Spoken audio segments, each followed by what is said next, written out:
లక్ష్మీపూర్, పత్వన్పల్లి, లక్ష్మీపూర్లో ఉన్న గ్రామంలో ఉన్న రైతులందరూ కూడా నీళ్లు రాక ఇబ్బంది పడతా ఉన్నారు.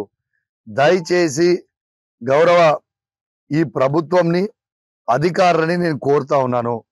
22A 22B నుంచి దయచేసి నీళ్లు వెంటనే విడుదల చేయాలని నేను డిమాండ్ చేస్తా ఉన్నాను. మీరు చేయకపోతే మేము పెద్ద ఎత్తున ధర్నాకి అక్కడ దిగాల్సిన పరిస్థితి వస్తుందని చెప్పి సందర్భంగా మీకు తెలియజేస్తా ఉన్నాం రైతులతోని. ఎందుకంటే ఇక్కడ అనేక గ్రామాల నుంచి వచ్చిన రైతులందరూ కూడా ఉన్నారు. ఇక్కడ వాళ్ళు ఇబ్బంది పెడతా ఉన్నారు. మాకు నీళ్లు వస్తలేవన్నా ఖచ్చితంగా నీళ్లు కావాలని అడుగుతా ఉన్నారు. నేను ఒక్కటే అడుగుతున్నా భయ్, ఇలా గౌరవ తెలంగాణ తొలి ముఖ్యమంత్రి కేసీఆర్ గారు ఉన్నప్పుడు ఏ ఒక్క రోజన్నా ఈ హుజురాబాద్ నియోజకవర్గంలో కానివ్వండి, తెలంగాణ ప్రాంతంలో కానివ్వండి నీళ్ల సమస్య వచ్చిందా? కేసీఆర్ గారు ఉన్నప్పుడు నీళ్ళు ఎట్లా వస్తాయి, ఇవాళ నీళ్ళు ఎట్లా రావు? దీనికి జవాబు చెప్పాలి కదా. అధికారుల ప్రభుత్వమా జవాబు చెప్పాల్సిన అవసరం ఉన్నది. ఖచ్చితంగా నీళ్లు వెంటనే ఇవ్వాలని కోరుకుంటా ఉన్నాను.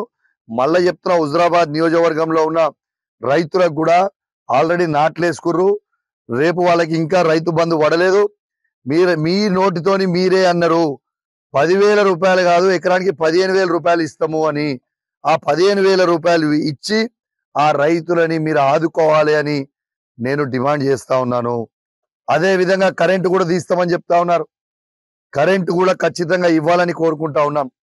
దాని తర్వాత ఇవాళ దళిత బంధు కూడా, ఇవాళ హుజురాబాద్ నియోజకవర్గంలో తెలంగాణ తొలి ముఖ్యమంత్రి కేసీఆర్ గారు ఓ పైలట్ ప్రాజెక్ట్ గా దళిత బంధు తీసుకొని ప్రతి దళితునికి 10 లక్షల రూపాయలు ఇస్తే ఇవాళ సాచురేషన్ మోడ్ లో హుజురాబాద్ నియోజకవర్గంలో ఇచ్చినాం.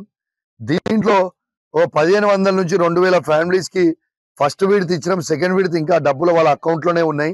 ఇంట్రెస్ట్ తో సహా వాళ్ళ అకౌంట్ లో జమ అవుతా ఉన్నాయి. వాళ్ళ సెకండ్ విడత కూడా ఖచ్చితంగా రిలీజ్ చేయాలని ఈ ప్రభుత్వాన్ని నేను డిమాండ్ చేస్తా ఉన్నాను. చేయకపోతే ఖచ్చితంగా దళితులతోని పెద్ద ఎత్తున మేము ధర్నా చేస్తామని చెప్పి కూడా ఈ సందర్భంగా మీకు హెచ్చరిస్తా ఉన్నాం, మీకు తెలియజేస్తా ఉన్నాం. ఎందుకంటే పబ్లిక్ చాలా ఇబ్బంది పడతా ఉన్నారు. కాబట్టి మీరు వెంటనే చేస్తారని, మీరు వెంటనే కొంచెం మీరు అంటారేమో, అరే వీళ్ళకి ఆగుతలేదా, నెల రోజులు అయింది చేస్తలేరు అని. అవును, మాకు కొంచెం ఆందోళన ఉంది. ఎందుకంటే వాళ్ళ అకౌంట్లు మీరు ఫ్రీజింగ్ లో పెడుతున్నారు. ఇలా ఇంకా రైతు బంధు మేమన్నది కాదు, మీరనే మీకు గుర్తు చేస్తున్నాం మేము. ఇలా 9వ తారీఖు మీరు ఆ రోజు ఏమన్నారు ఎన్నికలలో, 9వ తారీఖే నేను ముఖ్యమంత్రి అవుతున్నా, మీకు రైతు బంధు ఇస్తా అన్నాడు, రుణమాఫీ చేస్తా అన్నాడు. ఇవన్నీ చేయాలని నేను డిమాండ్ చేస్తూ 6 గ్యారెంటీలు కూడా అన్ని కూడా కొంచెం ప్రాసెస్ చేయాలని కోరుకుంటూ సెలవు తీసుకుంటా ఉన్నాను. జై తెలంగాణ, జై కేసీఆర్.